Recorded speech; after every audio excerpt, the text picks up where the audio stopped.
seniors who hate exercise, do these 6 things to stay healthy and live to 100. What if I told you that some of the world's longest living people never set foot in a gym? No heavy lifting, no strict workout plans, yet they remain strong, flexible, and full of life well into their 90s and beyond. Sound unbelievable? It's not. Now, let me ask you this. Has movement started to feel like a chore? Maybe the thought of exercising is exhausting before you even begin. Maybe over the years your body has slowed down, your joints feel stiffer, and the idea of working out feels overwhelming. Here's the truth. You don't need punishing workouts to stay healthy. In fact, forcing yourself through routines you dislike can do more harm than good. The key isn't exercise, it's movement. And when movement feels natural, enjoyable, even effortless, you stick with it.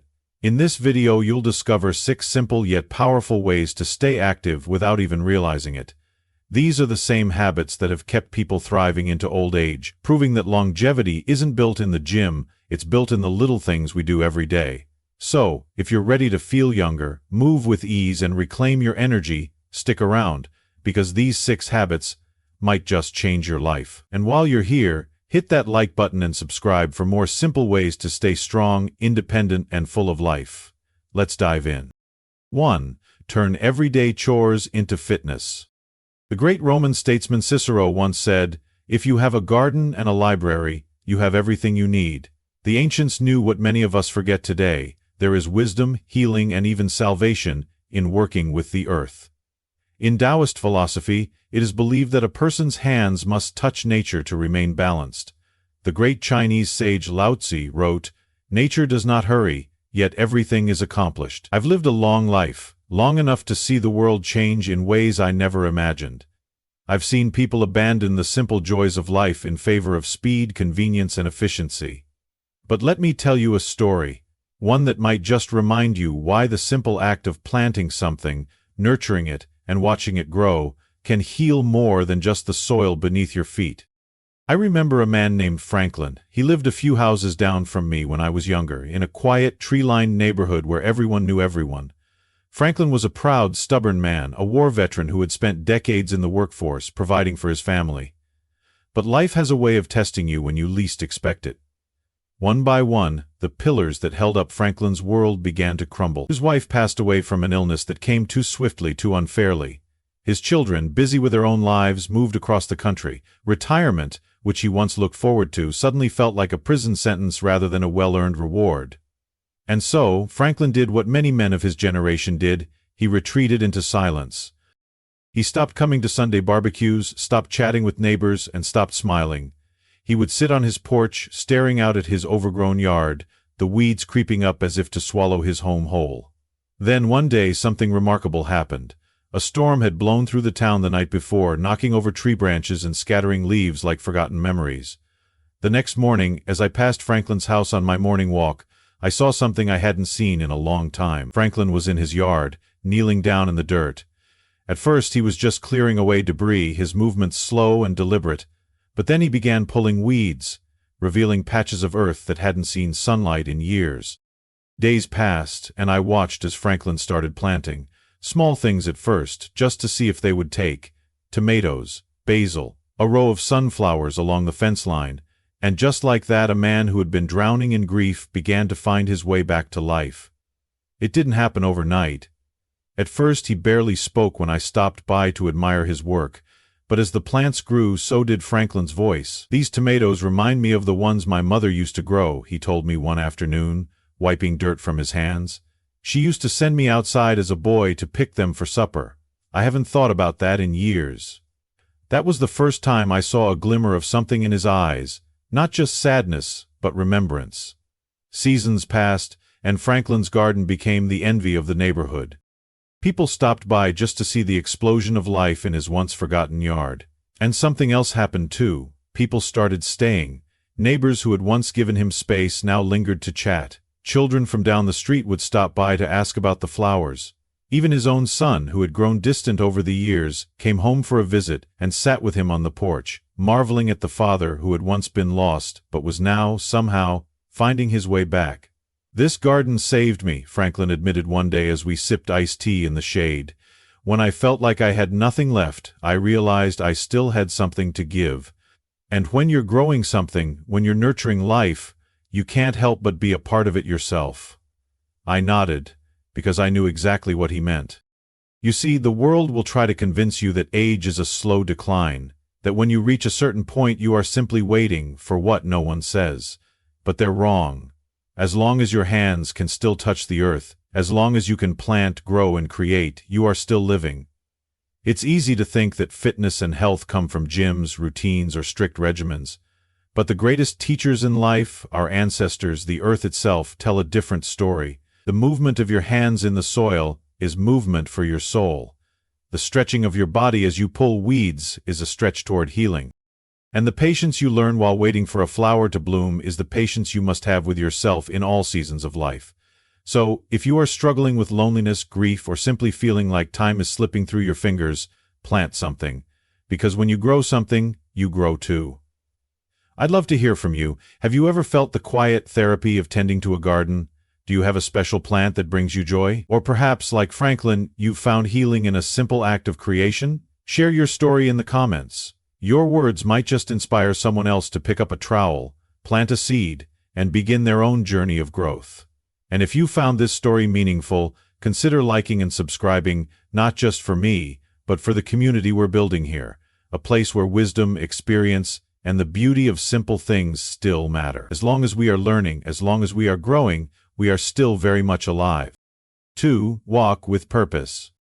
The Greek philosopher Diogenes once said, "It is solved by walking." The simplest of human movements, putting one foot in front of the other, has long been considered a source of clarity, healing, and connection. The Taoist sage, Zhuangzi, taught that the journey itself is more important than the destination, a truth many have forgotten in today's fast-paced world. But for those of us who have lived long enough, we know that walking is more than just exercise. It is a way of thinking, a way of living. Let me tell you a story, one that may remind you why the road beneath your feet matters more than you realize. I grew up in a time when walking was as natural as breathing. We walked to school, to the store, to visit friends. Cars were a luxury, not a necessity. Back then the world felt bigger, not because it was, but because we traveled through it at a human pace. But time changes things. Convenience takes over, and before you know it, you find yourself sitting more than moving. I didn't think much about it until I met Walter. Walter lived on the edge of town, a man well into his 70s with a frame that had been strong once but had softened with age. He had lost his wife some years back, and after that, he became one of those quiet souls people nod at in passing, but never stop to talk to. He had a car, but he never drove it. Instead, every morning, rain or shine, Walter walked. At first, I didn't think much of it. Some people walk because they have no choice. Others walk because they enjoy it. But Walter walked with purpose, as if each step held meaning beyond what the eye could see. One day, curiosity got the best of me, and I asked him, "Walter, where do you walk to every day?" He smiled, the kind of slow, knowing smile that older men give when they know something you don't. "I walk to remember." That answer stayed with me. One morning, I decided to join Walter on his walk. We didn't start with small talk, and I appreciated that. Some men are meant to be quiet until the moment calls for words. Our first stop was the old hardware store at the corner of Main and Elm. Walter slowed down, looking at the storefront as if seeing something I couldn't. "I used to walk here every Saturday with my son," he said, almost to himself. He'd pick out a new tool for his little projects. Now he's a man with a family of his own, states away. But when I walk here, I still hear his laughter. We kept walking. Our next stop was the park bench by the creek. Walter sat down, rubbing his hands together as if warm. This was my wife's favorite spot. Every Sunday we'd walk here, sit down, and just listen to the water. No words are needed. I nodded, feeling the weight of his remembrance. "I walk here now," he continued, "because as long as my feet can carry me to the places where she smiled, she's never really gone." I didn't know what to say, so I just sat with him. As the days passed, I began to see walking differently. It wasn't just about movement, it was about connection. Walking slowed the world down. It let me see faces instead of windshields. Let me hear the crunch of leaves beneath my feet instead of the hum of an engine. I noticed small things, a neighbor's new garden, the way the afternoon sun stretched shadows across the pavement. But most importantly, I noticed that walking made me present. Walter's walks weren't just about exercise. They were about holding on to memories, to people, to the life he had built. And in walking with him, I started holding on too. I think back to Diogenes' words, "It is solved by walking." Life's problems, its pains and heartaches, aren't always things you can fix. Some things you just have to carry. And walking, I've found, is one of the best ways to do that. Because when you walk, you don't just move through space, you move through time. You remember where you've been, you honor those who walked with you once but are now gone, and in some small, unspoken way, you prepare yourself for the journey ahead. Have you ever walked somewhere not just for exercise but for the sake of remembering, for the sake of being present? Maybe it was a walk to a childhood home. Maybe it was a stroll through a place that once held laughter. Or maybe, like Walter, you walk because as long as your feet can take you to the places that hold your memories, you are never truly alone. I'd love to hear your stories. Where have your feet taken you? What place do you return to time and time again just to feel its presence once more? Share your memories in the comments below, because in a world that moves too fast, sometimes the best thing we can do is walk back to what matters. And if you found this story meaningful, consider liking and subscribing, not just for me, but for the community we're building here. A place where our stories, our steps, and our memories still hold weight. After all, every great journey begins with a single step. 3. Dance through your day. The great philosopher Plato once said, "Music gives a soul to the universe, wings to the mind, flight to the imagination, and life to everything." In many cultures, dance has always been more than just movement. The Cherokee people have a saying, "When you dance, your purpose is not to get to a certain place on the floor, it's to enjoy each step along the way." Dancing is an expression of life itself, a way to celebrate, to grieve, to connect. But most of all, it is a reminder that our bodies are meant to move, no matter our age. Let me tell you a story, one that may remind you why the music never truly stops, even when life gets quiet.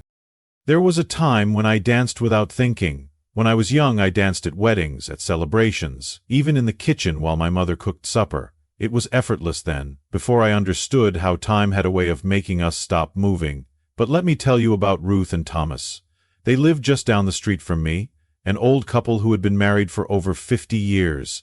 Every Friday evening, if you walked past their house, you'd hear music drifting through the open window. It wasn't loud, but it was always there. A slow waltz, a jazz tune, sometimes an old country ballad. One night I asked Ruth about it. "Do you two have a dance party every Friday?" I teased. She laughed, shaking her head. "No, dear, we dance every day." That was the first time I noticed something. Ruth and Thomas never seemed old to me. They had the same wrinkles and white hair as the rest of us, but there was something different about them, and I think I finally understand why. Not long after that conversation, Thomas got sick, the kind of sickness that takes its time, like a slow-moving storm that you see coming but can't stop. I remember visiting Ruth one evening, and the house was quiet. Too quiet.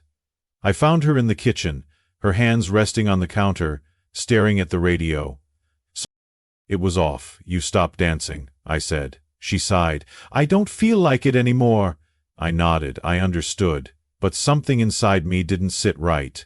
I reached over, turned the dial, and let the music fill the room. A soft tune from the 1950s, one of those songs that makes you feel warm inside. At first Ruth just stood there, then, slowly, she took a step. Then another, and then, without a word, she reached for me and we danced, and for the first time in weeks, I saw her smile. Thomas passed away that winter. And yet, on the day of the funeral, when the house was filled with grief and heavy hearts, I saw something remarkable. Ruth, standing in the kitchen, swaying ever so slightly, her eyes closed, her hands moving in the air, as if she was holding someone who was no longer there. She didn't stop dancing. And neither should we. I think about Plato's words, that music gives life to everything, and I wonder how many of us have stopped moving without realizing it. How many of us let the weight of life keep our feet still, our arms stiff, our hearts quiet? But let me tell you something. It doesn't matter if you have two left feet, it doesn't matter if you can't waltz or twist or jitterbug, and it sure as hell doesn't matter how old you are. Because dancing isn't about performance. It's about presence. The next time a song comes on that reminds you of something beautiful, move, even if it's just a sway, even if it's just tapping your fingers on the counter, even if it's just closing your eyes and remembering the way it used to feel. Because when you dance, you are alive, and as long as you are alive, you must keep moving. Have you ever danced in a moment of joy? Have you ever danced to remember someone you loved? Maybe, like Ruth, you dance because it's the only way to keep moving forward. Or maybe, just maybe, you've forgotten what it feels like, and today is the day you turn the music back on. I'd love to hear your story. What's your favorite song to dance to? What memory does it bring back? Share it in the comments below. Because somewhere out there, someone is waiting for a reason to start dancing again. And if this story meant something to you, hit the like button, subscribe, and stay with us, because we're building something here. A place where stories, memories, and music never grow old. Now go on, put on a song, and dance. 4. Play with kids or pets. The great philosopher Aristotle once said, "We do not stop playing because we grow old. We grow old because we stop playing." For centuries, play has been seen as a child's pastime, something left behind as the years pass. But the ancient wisdom of many cultures teaches otherwise. The Cherokee people have a saying, "The heart that plays is the heart that stays young." And in the teachings of the Tao, it is believed that joy and movement are what keep the body in harmony with the spirit. But too many people forget this as they age. They sit, they watch, they tell themselves that play is for the young, that movement is for the able-bodied, that laughter belongs to another time. I once believed that too, until my grandson Samuel reminded me otherwise. I remember the first time I told Samuel that I was too old to play.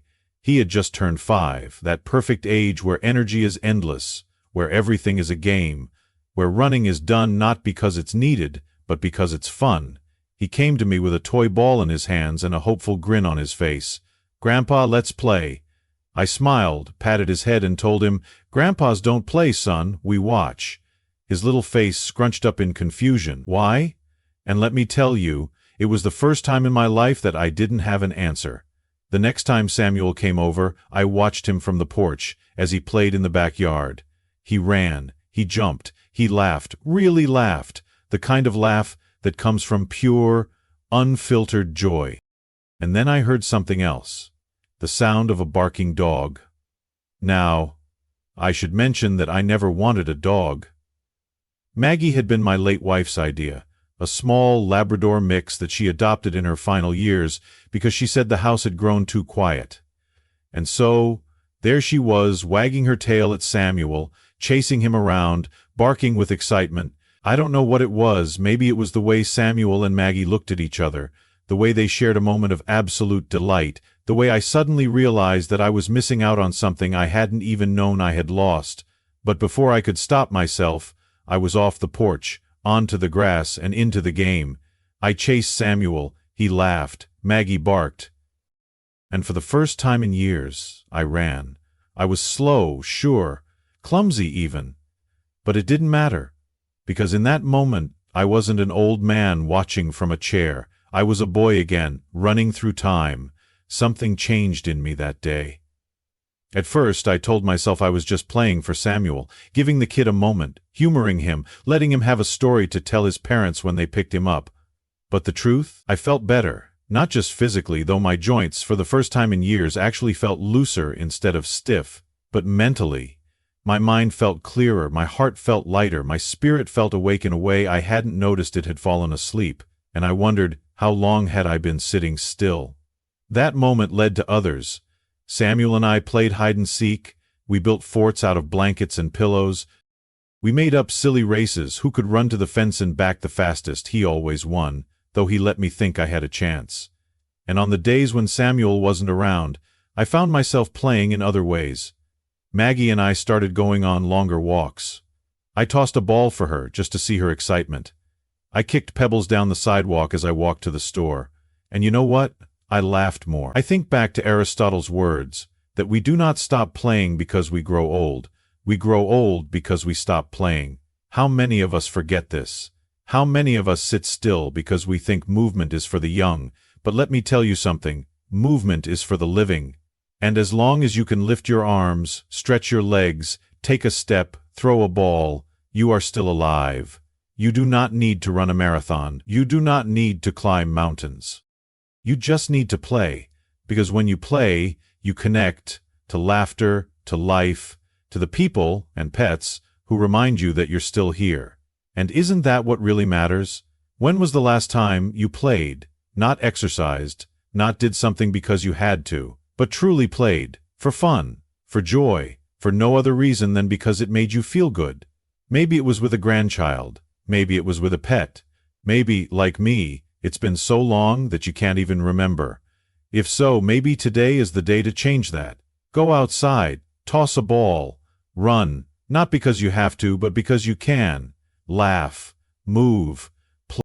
And if you have a story about a game, a moment, a time when you forgot to act your age and just had fun, I'd love to hear it.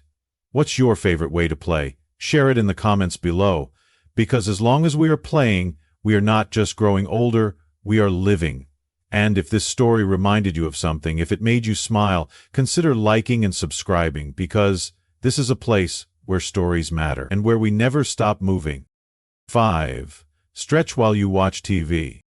The great philosopher Confucius once said, "It does not matter how slowly you go as long as you do not stop." The ancient Greeks believed that a body in motion keeps the mind in motion.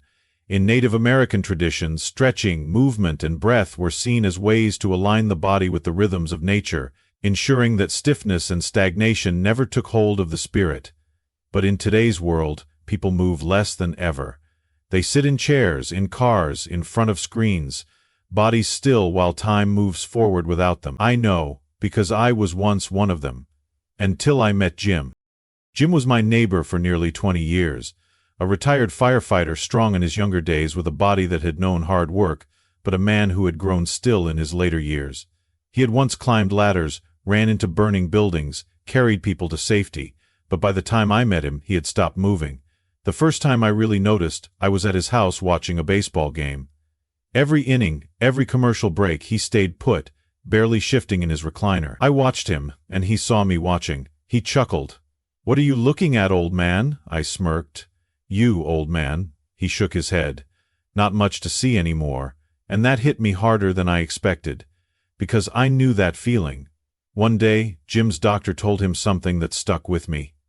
"Your body isn't stiff because of age," the doctor said. "It's stiff because you stopped moving." That evening I saw something strange. During a commercial break, Jim lifted his arms above his head and stretched. It was awkward at first, his shoulders cracking, his face scrunching like he had just tasted a sour lemon. But then, the next break, he did it again. And then the next, he rolled his neck. A week later he added ankle circles. And something began to change. Jim still sat in his chair, he still watched his games, but there was a lightness in him that hadn't been there before. One day he grinned at me, lifting his arms high. "Look at this, my shoulders don't sound like a bag of gravel anymore." I laughed. But I knew it wasn't just about his shoulders. It was about something deeper. Jim had started reclaiming his body. Jim's stretches became our thing. We'd sit in front of the TV and every break we'd move. Not in big ways, just simple things. A reach toward the ceiling, a twist from side to side, a deep breath that opened the chest. One day Jim said something that stuck with me. "I used to think the only movements that mattered were the big ones, the ones where you ran, lifted, pushed and pulled. But I was wrong. The little ones keep you alive just the same." He was right. The difference between a body that keeps moving and one that stops, it's not strength, it's habit. Because once you stop moving, life has a way of taking that as permission to leave you behind. Years passed and then one day Jim was gone. A heart attack, sudden and swift. At his funeral his grandson pulled me aside. "Grandpa told me about you two stretching in front of the TV," he said with a small smile. He said it kept him young, and for a moment I had to sit down, not from grief, though it was there, but from understanding. Jim hadn't just stretched his muscles, he had stretched his time. He had reclaimed something that aging tries to take: control, choice, a say in how the rest of the journey goes. And isn't that all any of us want? I think back to Confucius's words, that it does not matter how slowly you go, as long as you do not stop. And I wonder how many of us have let ourselves stop. We sit in chairs, telling ourselves it's too late. We stop bending, stop reaching, stop stretching, because we believe it doesn't matter anymore. We let stiffness set in, not realizing that it is not age that makes us stiff, but inaction. But let me tell you something, the body is still listening. It's waiting to be used. Even now, wherever you are, if you lifted your arms, if you rolled your ankles, if you just moved even a little, your body would thank you. Because it wants to keep going, it just needs to let it. When was the last time you stretched, not for exercise, not because you had to, but because it simply felt good to move? Maybe, like Jim, you've been sitting too long. Maybe you've told yourself that movement is something for the younger generations. But what if today you change that? What if, next time you watch TV, you lifted your arms just once? What if, during the next commercial, you rolled your shoulders? What if that small movement led to another, and then another? I'd love to hear your story. What's your favorite stretch? Is there a movement that makes you feel alive even now? Share it in the comments below. Because as long as we are stretching, we are still reaching forward. And if this story meant something to you, if it reminded you of someone or even of yourself, consider liking and subscribing, because here, we believe that it's never too late to move, even if it's just a little.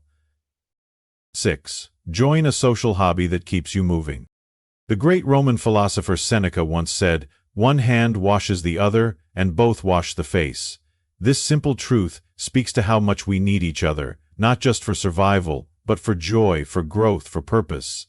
In Native American traditions, the wisdom keepers often remind us, a tree standing alone bears little fruit, but a forest feeds a village. For centuries, elders have known that movement keeps the body alive, but connection keeps the soul alive. And yet, in today's world, too many people, especially as they age, withdraw into solitude, mistaking quiet for peace. I almost became one of them, until the Tuesday Club saved me. It started after my wife passed. After 50 years of marriage, suddenly the house felt too big, too empty, too silent. I told myself I liked the quiet, that I needed it. But there's a difference between choosing solitude and drowning in it. I didn't realize I was fading until my old friend Margaret showed up at my door. Margaret was one of those women who never let people sink. She had a way of showing up just before you let the world slip too far away. That Tuesday she knocked on my door, hands on her hips like a school teacher about to give a lesson. "Enough of this nonsense, James. You're coming with me." I frowned. "Where?" "Tuesday Club." "Tuesday Club?" I raised an eyebrow. "It's a little group we started at the community center. Painting, stretching, chatting. You don't have to be good at any of it, you just have to show up." I almost said no. I almost told her that I wasn't the group type, that I didn't paint, that I had things to do. But let me tell you something about grief. It tricks you into thinking that doing nothing is safer than doing something. So that Tuesday I went, and I never stopped going. The first time I stepped into that room, I saw a mix of people, some older than me, some younger. Some were stretching, some were painting. Some were just talking with their hands wrapped around steaming cups of coffee. Margaret handed me a brush and pointed to a blank canvas. "Go on, then." "I don't paint," I muttered. "You do now." And so I did, badly. But nobody cared, because the Tuesday Club wasn't about perfection, it was about presence. Somewhere between the brushstrokes and the laughter, I started moving again. The group had a habit of getting up and stretching every half hour, not for long, just a few simple movements. At first I resisted. "What's the point?" I grumbled. But Margaret wasn't having it. "The point, James, is that your body still works, so use it." And the funny thing, once I started stretching, I realized how much I had missed movement, how good it felt to lift my arms, to bend, to feel blood moving through limbs that had grown too still. And it wasn't just my body that felt lighter, my mind did too. A few months in, we had a visitor. A woman named Lena, new to town, still mourning the recent loss of her husband. She sat quietly in the back, watching but not participating. I knew that look. I had worn it myself. So when the next break came, when the group stood to stretch, I walked over, held out my hand, and said the same words Margaret had once said to me. "Go on, then." She hesitated, and then, slowly, she reached for my hand and stood. And just like that, the circle continued. I think back to Seneca's words, "One hand washes the other and both wash the face." That's what movement is. That's what connection is. When you show up for others, you show up for yourself too. Because here's the truth. A stretching body is a body that stays strong. A painting hand is a hand that stays steady. A laughing heart is a heart that stays light. And a person who keeps moving? Do you have something like the Tuesday Club, a group, a hobby, a place where you move, laugh, and remember that you're still very much alive? If not, maybe today is the day to start. Find something, a book club, a dance class, a gardening group, a music circle. Not because you need the hobby, but because you need the people. And if you already have something, share it in the comments. Tell us what keeps you moving. Tell us where you go to feel connected, because as long as we are together, we are never truly alone. And if this story reminded you of something or someone, hit the like button, subscribe, and join us here. Because this is a place where we keep moving together. After embracing these small yet powerful habits, Helen's life changed in ways she never expected. Her body feels lighter, her mind clearer, and her heart fuller, not because she forced herself into strict workouts, but because she found movement in the moments that already existed in her day. The truth is, staying active isn't about discipline, it's about joy. It's about finding ways to move that feel natural, effortless, and even fun. Whether it's laughing with grandkids, swaying to your favorite song, stretching in front of the TV, or simply walking to your favorite spot instead of driving, each step, each movement is a step toward a healthier, more vibrant life.